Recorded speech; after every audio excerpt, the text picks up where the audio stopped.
Hi, my name is Trey Martin, and I'm talking about understanding by design. What did I learn?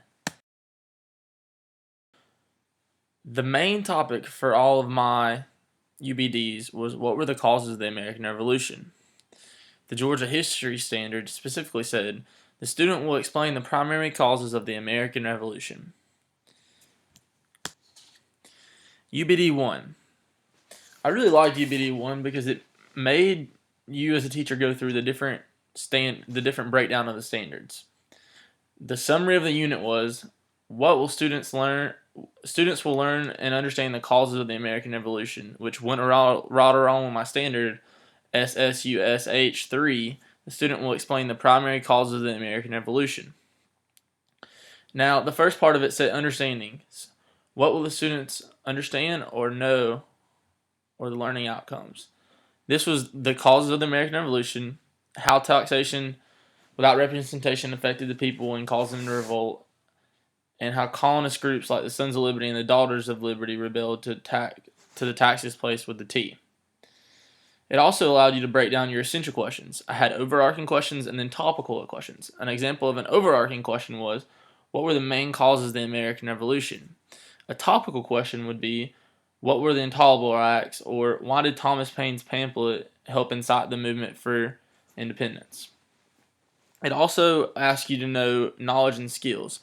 What Dr. Hollingsworth wanted to do in this part was, as you bottom right, or the bottom left of the screen, is that it said it wanted you to what the students need to know, and this was like you break down with the substandards.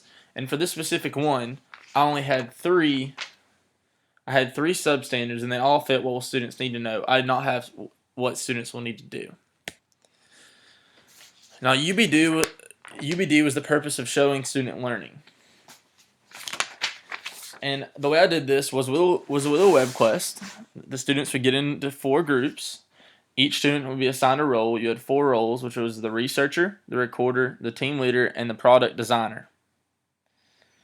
Now, what they had to do was they had to learn their specific topic, and then they had to create a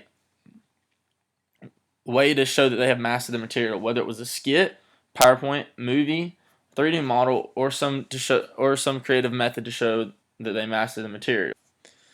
The key part of this was that they had to show they mastered it, and they could use their creativity in creating as the top level of Bloom's taxonomy.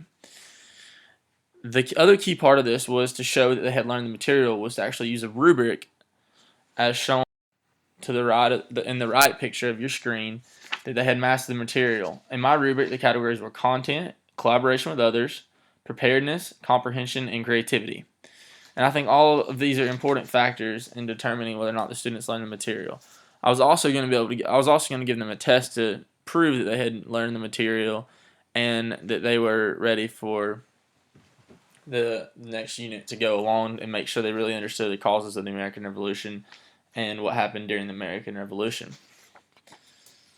The final UBD to do was the longest one, and it was the where to design strategy. And each of the letter and where to had a specific point. The first step was explaining where the unit was going, and the students, in my opinion, needed to know where the causes of the American Revolution, what were the causes of the American Revolution, and that way it kind of showed them where we're going to the American Revolution. And the H was you got to hook the students, and my hook was to use this thing called Liberty Kids. It's a TV show that bases on the American Revolution, and it really gives the students a visual representation of what we're doing. The third step was E, and it was exploring equipped. And I thought this was giving the students the learning objectives early on, so that it showed where we're going and equip the students to know what they're going to provide, what material they're going to be provided for. R is to rethink and rehearse. And how I'm going to do this is I want students to rethink what they learned and use a writing assignment, such as a raft assignment, to really think about what they learned and revise it in their own head. The fifth step was to exhibit and evaluate. I think I provided different learning opportunities for the students, and I'm evaluating their writing assignments, their assignments, and their final project to make sure they understood it. The T is I think it's important because it was tailored to your students, and I made sure to cover every different learning style, as well as all the different levels of Bloom's taxonomy with the final project, the test, The writing assignments showed creativity again, and I think this is important. And finally, the O is organization, and it's important for a teacher to be organized because I feel like it allows them to really make sure that they're getting the best students' interest. And there's the pictures of my UBDs. And the final slide is the technology used. The UBD 1 really didn't use any technology because it was mainly just a way to get the teacher organized and a way to break down the standard. UBD 2, I used a web quest, which was online, and the students could use their iPads or computers, and the students could also use the technology for presentations.